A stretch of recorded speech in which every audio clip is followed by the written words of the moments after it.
కారణంగానే ఈ క్షేత్రం అరసవిల్లిగా ఖ్యాతి చెందింది.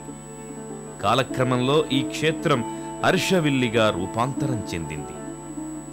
పతిత పావన మంగళదాత పాప సంతాపలోకహిత పతిత పావన మంగళదాత పాప సంతాపలోకహిత